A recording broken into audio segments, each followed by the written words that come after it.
Are you having a good day? Yeah. Good. You learning a lot?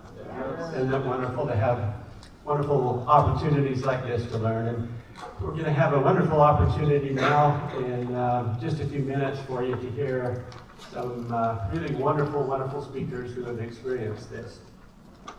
It's my pleasure to introduce to you Stephen and Rhyll Croshaw. Stephen and Rhyll Croshaw are founders of the SA Lifeline Foundation and Community Advocates. SA Lifeline is a nonprofit foundation dedicated to providing hope, education, and sources related to pornography and sexual addiction recovery, and the related betrayal trauma healing that goes with it.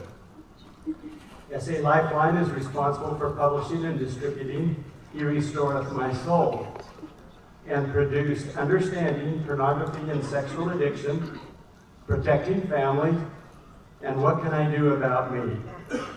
Stephen and Rhyll are frequent speakers at community and church events in many cities across the United States.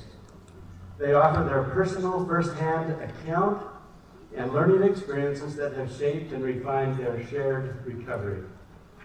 Stephen is a commercial real estate developer. He served as a founding trustee and chair of the board of trustees of the Utah Festival Opera Company in Logan, Utah.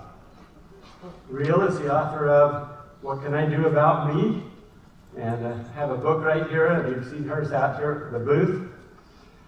What Can I Do About Me? Healing from the Trauma of My Husband's Pornography and Sexual Addiction. Rhyll graduated from the University, no, not the University of Utah, excuse me. Brigham Young University. I'll get in trouble for that. At the relative young age of 58, where she earned a bachelor's degree in family life. Stephen and Rhyll have been married 42 years and are grateful to be working recovery one day at a time.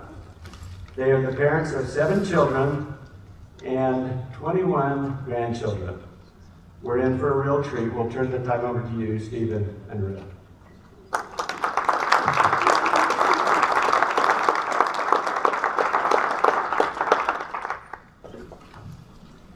It is our pleasure to be here, and it is correct. We've been married for 42 years.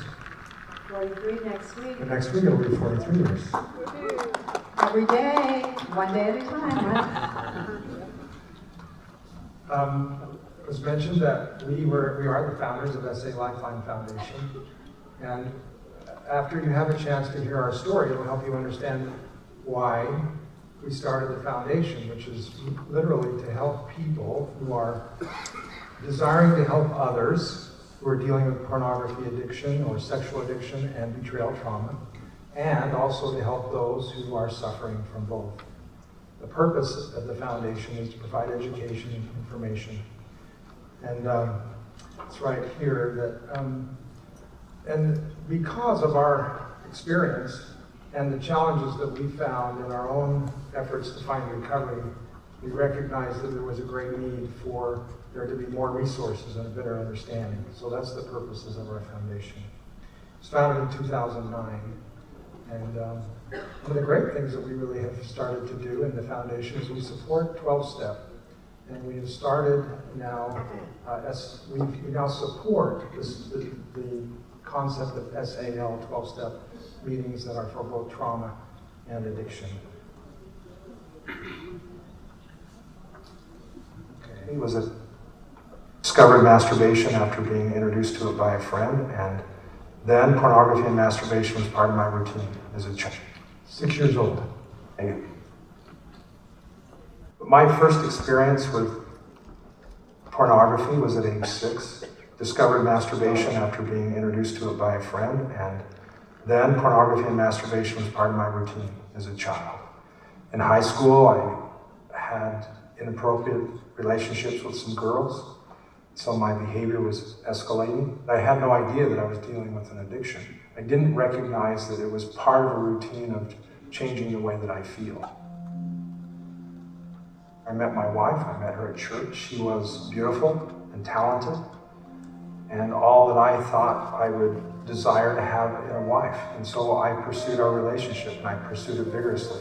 And it looked like he was everything that he was saying that he was. And a lot of the things that he wasn't saying that he was. It looked like it was all good.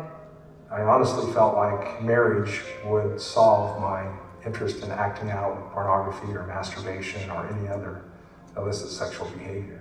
Marriage does not solve a problem of having a desire to act out sexually. In fact, marriage emphasizes that challenge. Shortly after we were married, not long after that, I discovered that I was interested in pornography, and I went back to it.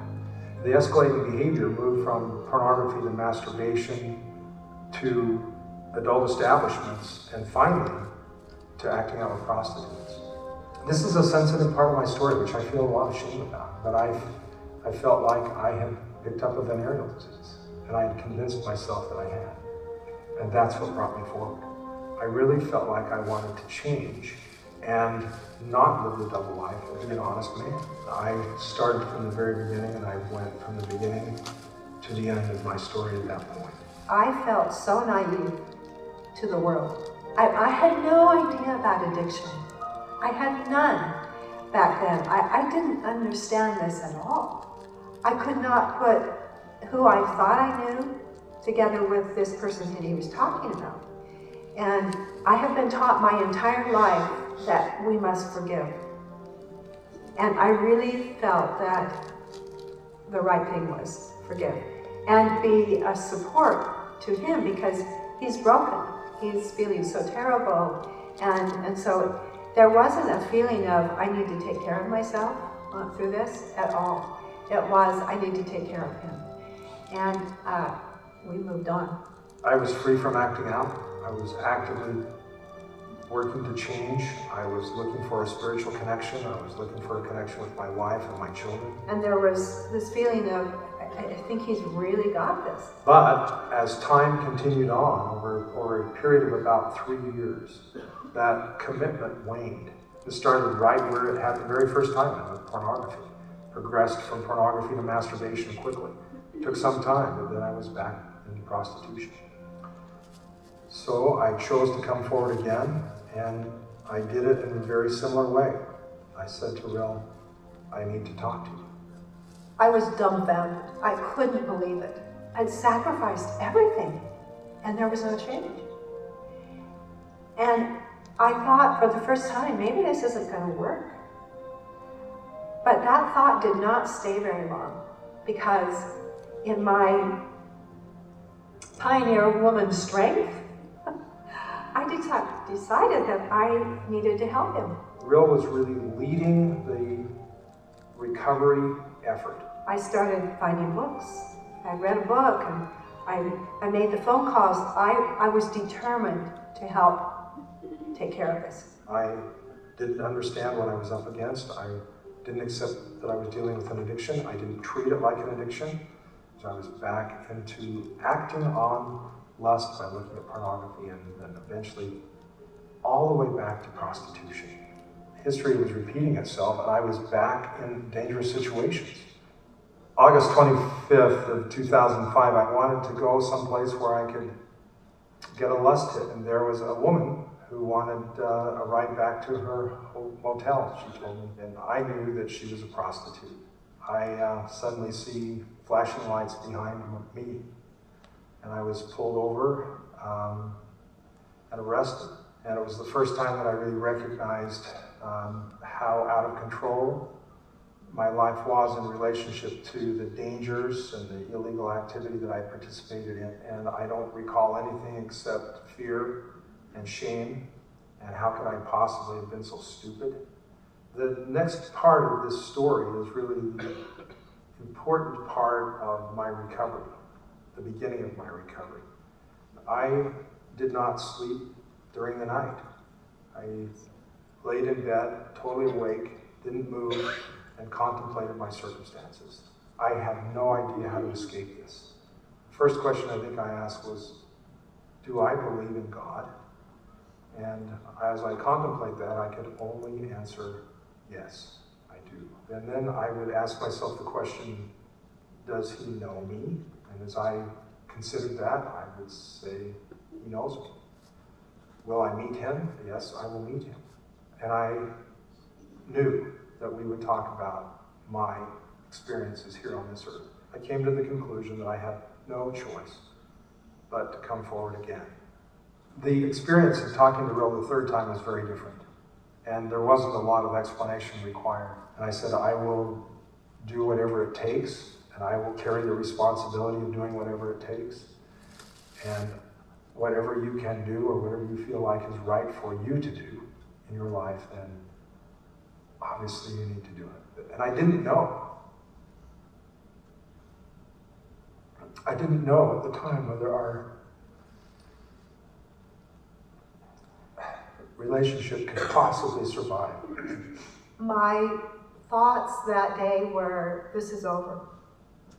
We've worked really hard for 32 years, but this is not working. I went directly to the only source I knew where there was peace. It wasn't me and him trying to make this work and me trying to fix him. It was me and God. But in that moment, I thought, it's over, but it's going to be okay that it's over because I've given it my best. My motivation the third time that I came forward was based more upon my belief system. And there was less fear involved from the standpoint of losing the relationship than there was fear of losing my soul. I want to do this. I want to make a change. I recognize that I was the person in charge of my recovery. It wasn't my wife's responsibility. It wasn't my therapist's responsibility. It wasn't anyone else's responsibility to direct me. I needed to literally do the work. I also recognized that I needed to be involved with others in recovery, and I had pushed 12-step away from my life before, but this time I said, I'm ready. His willingness to do all of this gave me tiny bits of hope. Because before, it was me setting up the appointments, reminding us. He did all of it. He set up the appointment. He asked if I would go. He didn't tell me I had to. I opened up the door of hope a little bit and a tiny bit of trust with each opportunity for him to show his willingness to do whatever it was going to take. There is great hope. I have found it in my own life, and I've seen it in hundreds of other women and couples. That hope is centered in our relationship, my relationship with God, and a belief that He will help me. That belief, however, has to translate into some kind of action. I have to have some faith, I have to believe, then I have to be willing to do something and not just hope that other people will do it for me. But what am I willing to do? I'm willing to be honest. And then I'll move forward one step at a time.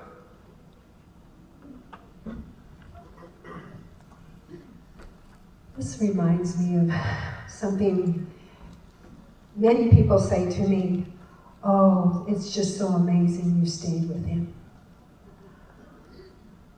Well, kinda. But the deal is, I couldn't if he wasn't doing what was right. Because I finally figured out I couldn't stay with someone and enable behavior that was life-crippling. I couldn't stay just to stay. I had to stay because he was working recovery. He could be sober for 3 years at a time. Don't you think everybody, including a therapist and church leader and everybody, including me, would say, he's got it. But we're dealing with an addiction that is cunning, powerful, and baffling. And I couldn't stay just to say I stayed. Because I started figuring out that staying was not the right thing if he wasn't working recovery. So sober and recovery are two different things. And that's one of the things we're going to talk about today. But we're also going to talk about my need for healing. I had no idea of the trauma that I had been through. One day in the parking lot, in an evening where we had presented to a group of people just starting to work recovery, one of the therapists stopped me and she said, You have experienced more trauma than most women. What? I can handle the PTA, I can handle the 7 kids, I can lay the sod. What do you mean? Trauma. And when we started talking about this from an issue instead of codependency, which I don't use in my book, I made sure that the word codependency didn't show up. One of my assistants, I said, look through that entire thing. I don't want the word codependency.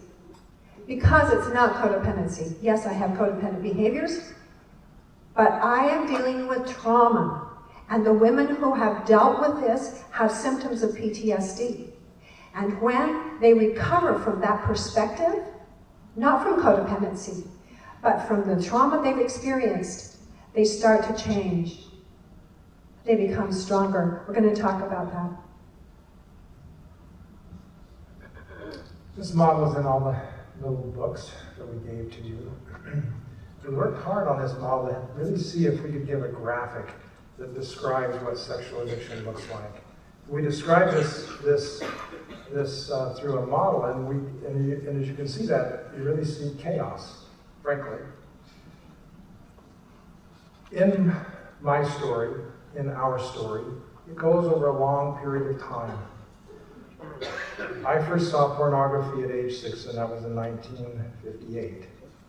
And I found a magazine in my older brother, 9 years older than me, chest of drawers.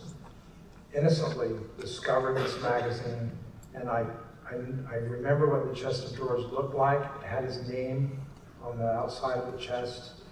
And I remember when I found it, I saw the cover, and I went to a room next, which was what was my room, and I sat down by the bed, and I looked at the whole thing.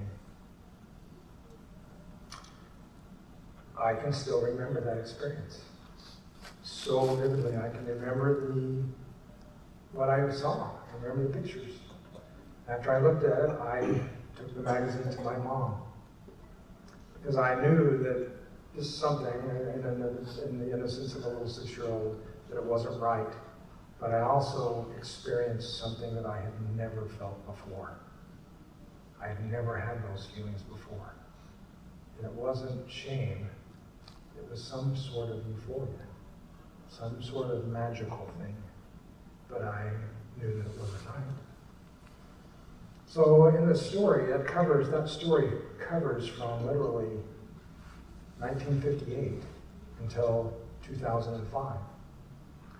And the challenge with pornography and pornography addiction, really sexual addiction, which is really toxicity to lust, is it doesn't just want to get more, it wants different. And that different goes, no one knows what direction that goes. But this model, as you can see, what it has that is most important are the 4 petals around the center of where it says self-absorbed represent an individual, and that was me. I'm spiritual, and I'm physical, I'm mental, and I'm emotional. And the challenge with this addiction is it affects all of a person. The physical and the spiritual, it affects the soul. And so, as a person becomes involved in the behavior, that there's shame involved, and there's fear involved, and what happens is I choose to withdraw. I don't talk about it comfortably, because I don't want people to think I'm a bad person. Because I know what I'm doing isn't right, so I don't talk about it. And so what we see now is I am now dishonest. And in my pride, I will hide. And then I am not accountable. And over a period of time, over many, many, many years, my behaviors escalated, as you could see, all the way from that 6-year-old experience to where I was acting out with prostitutes. Now, not every single person goes that route. And not every single person becomes addicted that sees pornography. But pornography has tremendous power to learn. Dr. Hilton calls it, it's learning in a powerful way. And so it's an accelerated learning. So there's, on the outside of this circle, what you see is a circle of addiction that was identified by Patrick Carnes. And it starts out where I have an emotional need, not necessarily sexual in any way, but maybe I feel angry, or depressed, or hungry, or maybe I feel excited, or maybe I'm just sleepy. Maybe I've got a test tomorrow, and I'm not prepared for it, and I'm up late, and I'm studying on the computer, and I sit back in my chair, and I just go, oh, man, I need a break. And so I start doing some meaningless search. It doesn't mean jack. And then somehow I find myself, I'm then in preoccupation. I'm then in rituals. And then I am proceeding towards acting out. I just find my way there. I didn't even plan it that way. I just go there. And then I feel shame. That's the circle of addiction. Now, if I were a tractor and I grew up on a farm, and I used to have a tractor just like this. If I were a tractor, if I were a sexual addict tractor, this is what I would look like. So there's the image. You can see what is the situation with that tractor. It cannot do what it is really supposed to do. And my first responsibilities as a father and a husband are to provide and protect my family and lead them. And if I'm involved in this kind of behavior and hiding it and feeling the shame associated with it, can I do what I'm supposed to do? No, I can't. I can't do it with all my heart. And I certainly can't help my 16-year-old, 14-year-old, 12-year-old, 11-year-old, 9-year-old, 7-year-old son who has discovered pornography if I'm doing it and I'm hiding it because there's too much shame.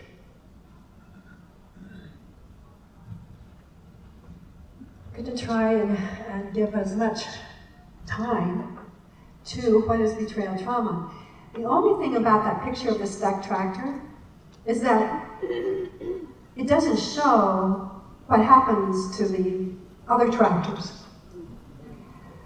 So the betrayal trauma, who becomes the center, where the addict becomes the center of his or her life.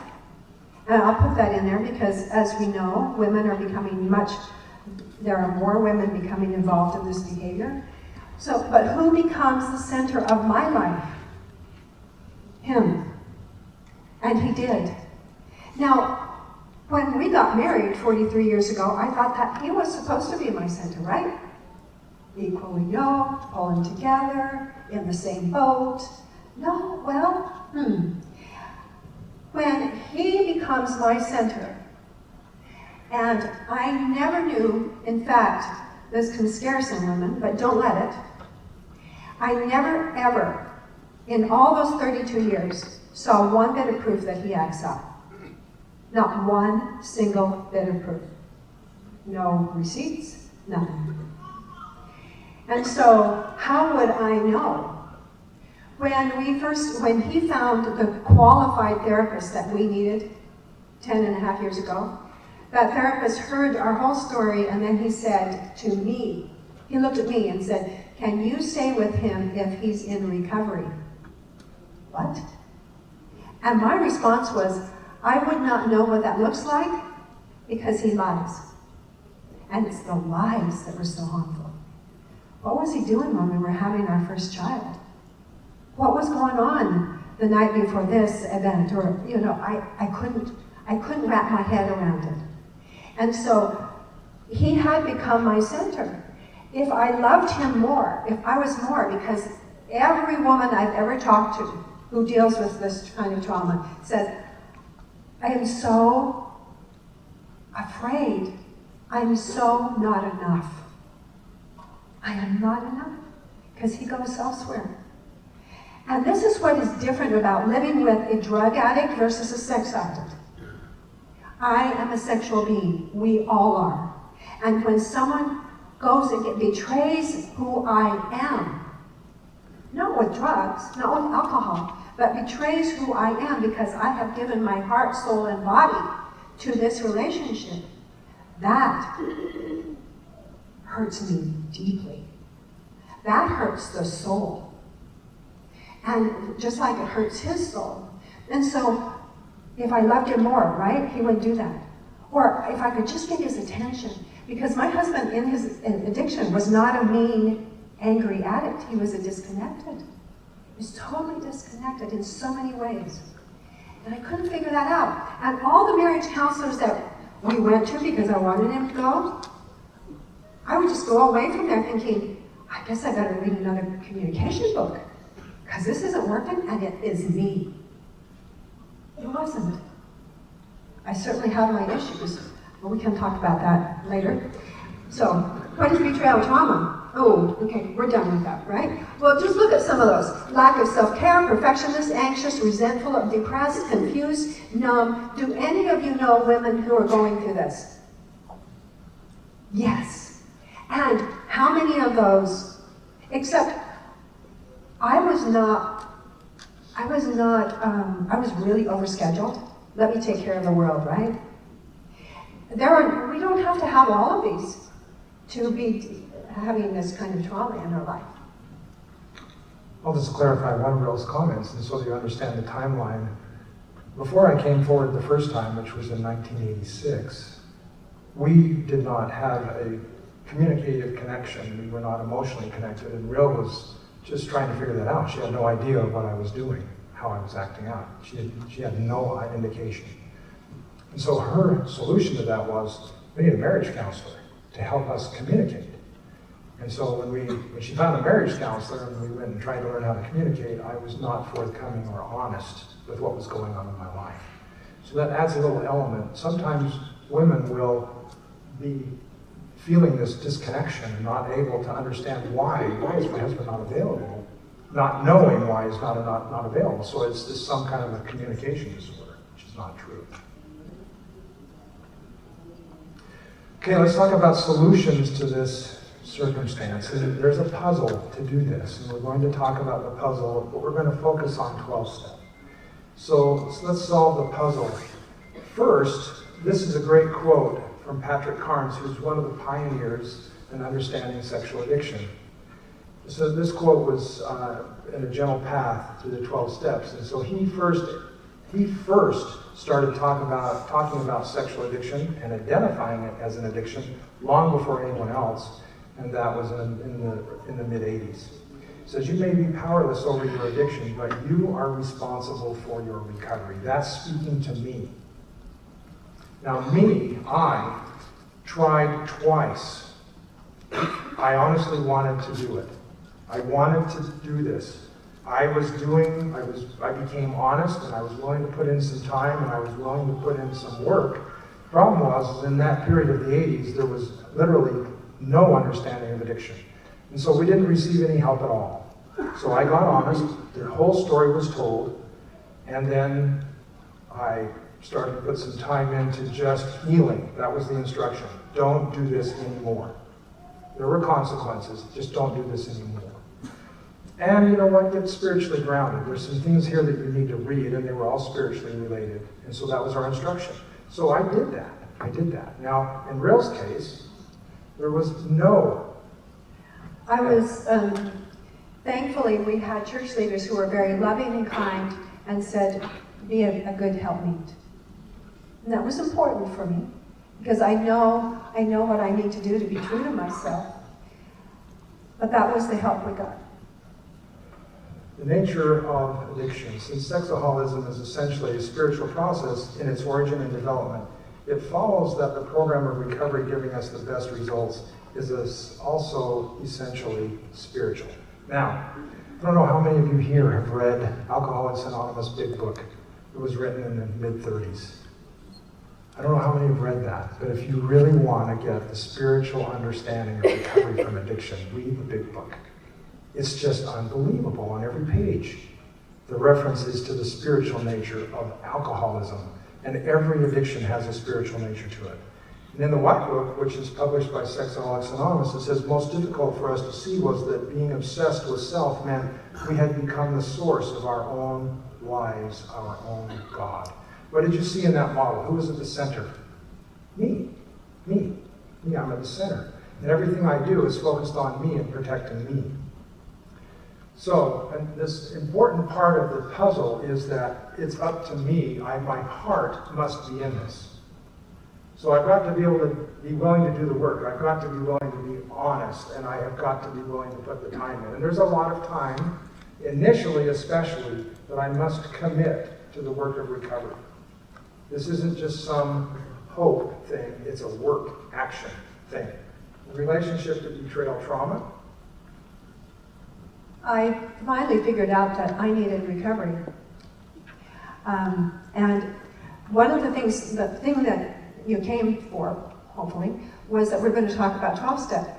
He had been doing, he had been going to 12-step SA for 5 years. No, like 4. By the time he suggested that I start some S-Anon meetings, like, I don't need that, because as long as you're good, I'm good. Wrong. It's just because he's good, I'm not good. And in fact, just last year, after 10.5 years of recovery work, we said to 2 of the best therapists out there in their office, without for long-term recovery, not relapse every 3, 4, 7, 10 years. Long-term recovery requires active 12-step effort and work. And without it, we would be divorced today. That is our experience not only for us, but for thousands that we've worked with. And therefore, by the grace of God, go away. The third time that I came forward, I was caught, I had an interruption, and I'm going to call that now a blessing in my life. I had an interruption. And I was so overwhelmed by what that meant because of all my history. How could I go through this? How could I put my family through this again? And at that time when I was arrested, I can tell you that my heart was hard. My heart was filled with fear. My heart was, how far can I run and how fast can I get away? And so on August 25th, I was arrested on the night of 2005, September 10th and September 11th. I laid in bed during the night, contemplating my circumstances. Rhyll didn't know anything about this. Myself, the police, and an attorney that I'd gone to explain my plight knew the circumstances. The attorney said, "Did you admit guilt?" And I said, "No." He says, "It's your word against her word. It was that kind of a circumstance. I can get you off." Now, was that a willing heart or a hard heart when I thought, "Oh man, I'm off. I'm not going to get caught"? That's hard heart. I could not live with that hard heart. It was deeper than I could possibly imagine. So over those days, 2 days and a couple of weeks, it got more difficult. And on that night of September 10th and September 11th, I began to consider whether or not I can live with myself. My heart began to change. In the night, I started to go over all of my plight, how unmanageable my life had become. Now, for people who are familiar with 12-step, they will know that I was going through the process of step 1. I was doing step 1. I didn't know that, but I was. I thought about that. I am in an impossible situation. And then I went to the next thought is, who am I? Do I believe in God? And I started to question that. I've always thought I believed in God, but I honestly began to question that. And I don't know if you've ever asked yourself that question. Do I believe in God? When you're in the depths, asking yourself that question, I could not deny I did. And then I went to the point of step 3. I have no choice. I have to come forward again. I have to be willing to surrender to God. And the only way that I can do that is to get honest. I decided I would come forward again. In the middle of the night, I said, I will come forward. And the moment that I came forward, I thought she wanted the mic.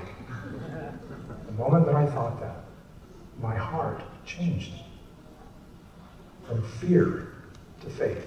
As soon as I decided that I would come forward and get honest, the fear changed to faith. And the feeling that can't do this turned to I can do this. But the only thing that I thought that I could do was to get honest and tell Rhyll that I had gone back down the pathway of lies and deceit, and that I would tell my church leader that I wasn't worthy of the position that I was to be sustained to that day. And I said I will do that by 9 o'clock. And as soon as that was a Sunday morning, made that decision, my heart was willing. And that changed my whole life. Now we're going to go through about 3 slides. Qualified therapy is a piece of the puzzle. Education is a piece of the puzzle. Spiritual guidance is a piece of the puzzle. But we're here to talk about 12-step. One of our friends said to us last night, 12-step is a shortcut to God. And I love that, because sometimes we feel disconnected from that relationship. But for her, 12-step became the shortcut to God. So, there's 2 quotes up here. The first one is the first sentence in chapter 5 of the big book of Alcoholics Anonymous. Rarely have we seen a person fail who has thoroughly followed our path. Wow, that's a pretty incredible statement. So rarely fail? Who has thoroughly, what does thoroughly mean? Compare that statement to a statement, the 12 steps don't work. We gave a presentation about 3 years ago in an institution down south that my wife graduated from. And after the meeting, a young man came up to me and just, after our presentation, somewhat like this, he said, the 12 steps don't work. And I thought, oh, guess we didn't do a very good job in our presentation. And so I got a bit defensive. I don't remember exactly what I said to him, but I think I started to make it all of the reasons, yes, the 12-step work, and of course they work, and rarely ever seen that, and all that kind of stuff. And I should have agreed with him completely. I should have said, you know what, you're so correct. The 12 steps don't work. And then I should have followed it up by saying, unless I work the steps. That's it. I'll add to that, unless I work the steps for the sponsor. I'll add to that, unless I apply the steps to my life. Then, Bill W.'s statement, rarely have we seen a person fail who has thoroughly followed our path, is true. I believe that with all of my heart. I believe that because I have witnessed that. Patrick Carnes again says this, a good therapist can be one of our greatest allies in recovery. In fact, I encourage most recovering addicts to work with a therapist who has a deep commitment to the 12 steps and an appreciation for the spirituality of recovery. The spirituality of recovery is found in the concept of my relationship with God and being able to surrender my will to His will. Now, if I have a therapist that believes that, then 2 of the pieces of the puzzle are absolutely focused on that spiritual relationship to recovery, which is absolutely all the 12 steps are what they're about. Part of the rest of the story, the day that we went to the therapist 10.5 years ago, and the therapist said, and I said, how would I know if he's in recovery? Because he lies. He said 3 words to me. You will know. What? You will know. And speaking of the spiritual nature of this, I have finally figured out what he meant. And about 5 years ago, I said to that therapist, how did you know to tell me that? And he said, God told me to tell you that. You will know now means to me, I became educated on what the addiction behavior looks like, not the acting out, because I've never seen one bit of proof he does. So how would I be safe? I know what addict behavior now looks like. Those circle behaviors in that first diagram, I know that I'm not safe if one of those behaviors, or 2 or 3, are showing up. And then that's when I hold my boundaries and say, I'm not feeling safe with that. That is an addict behavior that I don't feel safe with that. And I have a boundary. If I see that, feel it, sense it. So I became educated, and the other thing was that he said to me, you will know, he was giving me permission to follow my instincts. I call it trust my gut, which is really, in a spiritual way, saying, trust God first. He'll let you know. Don't dismiss what you're feeling. Something's going on. I gotta back up and feel safe about this. Trust my gut. Trust God. Put God in my center first, not him. One of the greatest indicators of recovery is a person's ability to see the pain of others and to be able to empathize with that and not make their pain about me. One of the great challenges that a person that's dealing with sexual addiction is, again, who's in the center? Me. I'm really thinking about my needs.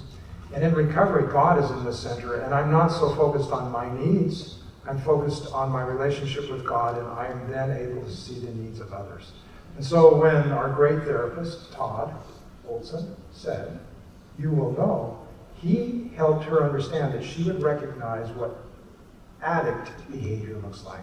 Because she's never seen acting out behavior, but she saw emotional withdrawal, she saw quick to anger, she saw a person who was judgmental and manipulative, a person who wasn't available emotionally, a person who was tired, a person who could play the victim role really nice and go to drama. All of those are called addict behaviors. Okay, let's talk about the critical elements of a 12-step program. And the reason we put SAL up there is because SAL has all of these elements. There are other 12-step programs for recovery from addiction of all kinds. SAL is all about sexual addiction recovery, but it has all of these elements. Spiritually based, God-centered focused. We pray in the meetings, in the beginning and in the end. It's an interfaith meeting, and so it may be a prayer that's familiar to a person that is not of the LDS faith, or it may be a person that could be, and it would be wonderful if he was a Muslim or a Jew. It's an interfaith prayer that recognizes that God is present in these meetings. That is so true. God is present in these meetings. We need to acknowledge that. So, 12-step study materials that are specific to sexual addiction and betrayal trauma. And where are they found? The very best materials that we have found are found in Alcoholics Anonymous, the Big Book, the 12 Steps and the 12 Traditions, Sexaholics Anonymous White Book, and the 3-book set called a Step into Action. Sorry. So those become the study materials. We didn't write them, we don't claim their authorship, and we honor their copyright. But those are the materials that are used in an SAL meeting. A clear definition of sobriety. Let me tell you what it is. Sobriety is no sex with self or anyone other than my spouse. And for the unmarried sex addict, sexual addict, no sex at all. And progressive victory over lust. Now you heard me say in the very beginning, let me give you the very, very best definition for sexual addiction that I know. Is toxicity to lust. That's sexual addiction. Like an alcoholic has toxicity to alcohol, the person who's dealing with sexual addiction has a toxicity to lust. And that is available in all forms. And if I'm unable to surrender my feelings when I am having a moment where I may be triggered for whatever reason, even looking at a license plate. Now that sounds weird. I used to travel all over the world. And I recall a situation because I used to go to Kansas City all the time. I had a client there. And when I was there, I acted out. I saw the license plate from Kansas City. I thought, all of a sudden a rush of feelings came over me. I remembered those things and experiences that I had there.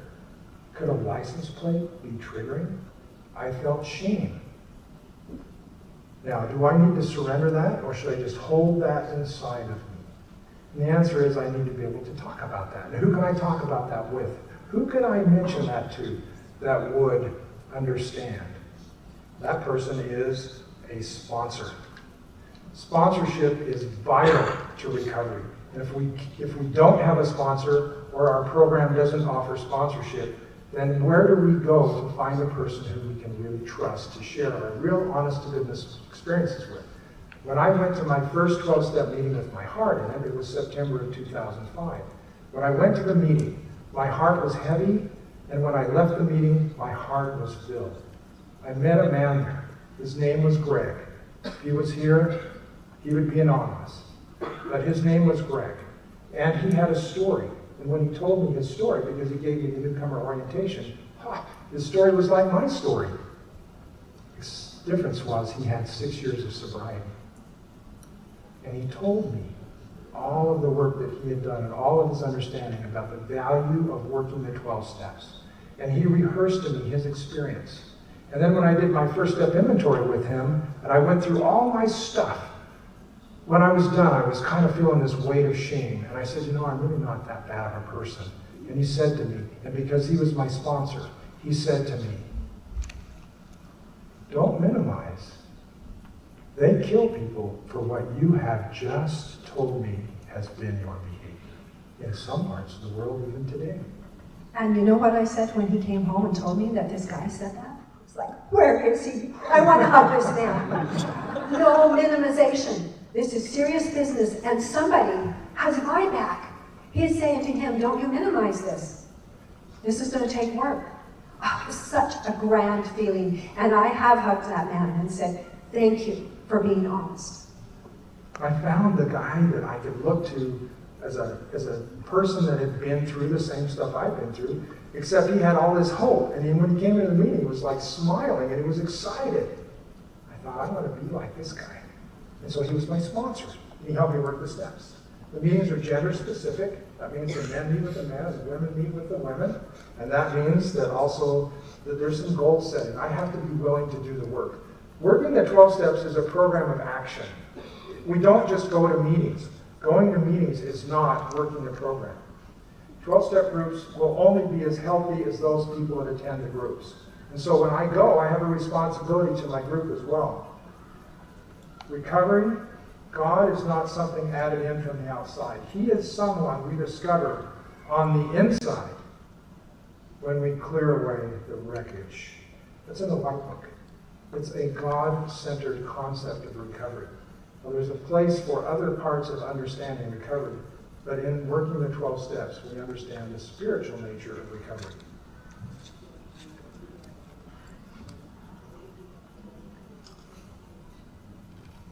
So we've already talked about sponsorship. The same lady that said that it's a shortcut to God, she said she had worked for 7 years working the 12 steps, but never with a sponsor. And a sponsor is someone that doesn't just pat me on the back and say, oh dear. No, it's someone who cares enough about me that says, now what are you going to do? What is your recovery today? Have you surrendered the things you cannot change and held boundaries based on love and God's direction? Those are what my sponsor says to me when I'm feeling so, oh dear. No, God is at your center, and how are you going to put him back in? On my knees, on the phone, in the box. For those who worked with SAL, on my knees, on the phone, in the box. It's the way to get God back in my center and not somebody else who is taking me out of serenity. I'd like to invite Rhyll to say something more about 12-step and her experience with 12-step. She said we're done, but we have to take this. Well, we're almost done, and we're all not finished yet. 12-step really has been the thing that has actually kept me sane. Now, I told you, the first few years, we went to therapy, and I thought that was all I needed, right? Some education, he's got a problem, I couldn't fix it anymore, because I tried that. And 12-step actually helped me to learn how to be true to myself. Who knew? I thought I had a really great connection with God for my whole life. Trust in the Lord with all thine heart was my favorite scripture. It was my guiding motto. And yet I did not know until I have been working the 12 steps, and I've been working them for 7 years. Yes, I may be a slow learner, but this is not a process that happens in 6 weeks. It is not. It is a process called healthy living. One of the ladies stopped me out there and she said, I go to a 12-step, it's totally different. And I said, and so we could talk the same talk, and she said, isn't that amazing? We have this process that helps to put God back in our center, whatever our challenge is. And there's no shame with that. It has helped me to become who I believe God wants me to become. Let me bring into focus the concept now that is at the most critical part of understanding the value of 12-step, besides my own recovery. What is step 12? Having had a spiritual awakening as a result of working these steps. What it is an invitation for me to go out and help others. Now, the only way, friends, who I love, that we will deal with this issue, there are so many people that are impacted by this. There are not just thousands, there are millions of people that are dealing with addiction and trauma. The only way that we'll deal with this is for those of us who have worked recovery, help other people. And so this is the deal. We all must become warriors. We all must be willing to work step 12. That is to help others as they're working their pathway of recovery. And in order to do so, we have to be on higher ground. We have to have worked the steps with the sponsor. We have to have been willing to live the steps. And we have to be willing then, with having our own sponsor, to help other people. In the big book of Alcoholics Anonymous, there's an entire chapter devoted to step 12. In the 12 and 12, there's the longest, I think it's 25 pages of the 12 and 12 are all devoted to sponsorship. So what if every one of us in this room were a big 12-step group, and we were all working our recovery, and we were all committed to our recovery, and we had all worked step 1, and we all had a level of sobriety. It didn't have to be years, it could have just been maybe a few months. We then are eligible to help someone else that's coming into that room to say, I can help you work step 1. I can help you understand the materials that will help you to work that. I can help you understand the concepts of surrender. I can be a person that you can contact when you're suffering. So this, us, we are the power of the 12 steps, working step 12. God is not something added in from the outside. He is someone we discover on the inside when we clear away the wreckage. Back to the same quote. Sorry, we're out of time. Whoops, you all said go back. This is our family. This is a family that's benefited from recovery. We can go through our last family reunion if you'd like. No, we won't do that. But this family would not be intact today if we hadn't have chosen the pathway of recovery. Because we wouldn't have been able to live with the trauma and the challenges associated with shame if we weren't working recovery. And so what does that mean? It means that we have every opportunity to keep our families together as we choose to work. And we believe that a big part of that work is working the 12 steps. So I'd like to share this video. A person that we work with in recovery did this video for us. This is its first showing ever to any group, but it just gives us a little indication of the power of 12.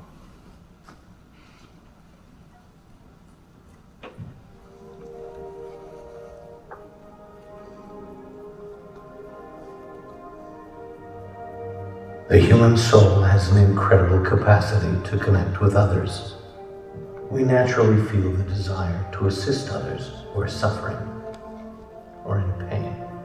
We can feel empathy, compassion, and tenderness for complete strangers. These emotions motivate us to action and give life purpose. They fill our hearts and increase the depth of our human experience. Addiction is inherently selfish. It puts the wants of self above all else. At the core of addiction is an attitude of my needs my wants, my desires, me, me, me. When we turn inward and focus on our own selfish desires, we deny our divine potential. By placing our own wants before anything else, we turn our backs on true happiness.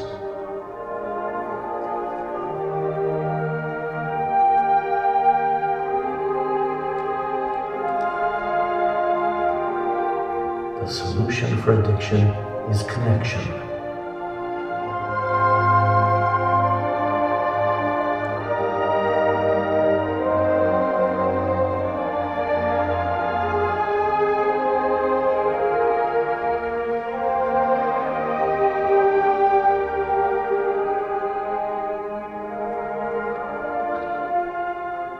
When real connection is found, selfish behavior will be replaced with acts of humility and gratitude. You feel compassion for those who are suffering. The needs of others become more important than our own. You feel empathy for those who need love. You choose to turn outward and lift the hands that hang down and strengthen the feeble knees. The way to recovery has been discovered and proven time and time again, and it works when you work it.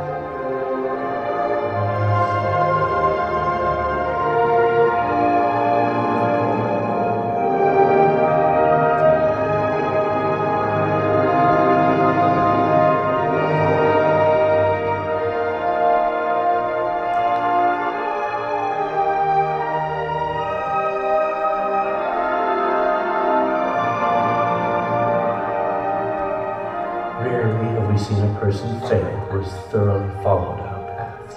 Abandon your selfish ways and destructive behavior. Give yourself over to the care of God. Find strength by connecting with others who are also seeking recovery. Clear away the wreckage of your past and achieve your true potential. In your journey, the measure you give is the measure you will receive.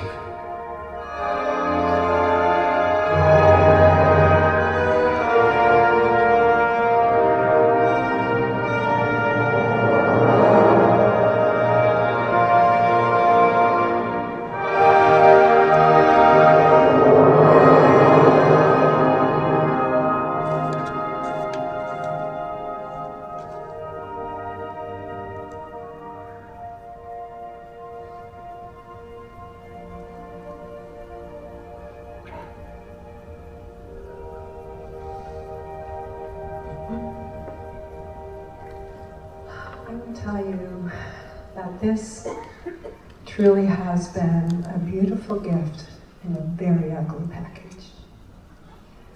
And it's always hard to say this when a new lady comes to a meeting who was just found out last week of the betrayal that she has been experiencing for decades, perhaps. But I can say that because of the grace of God and for this opportunity to grow, I am grateful.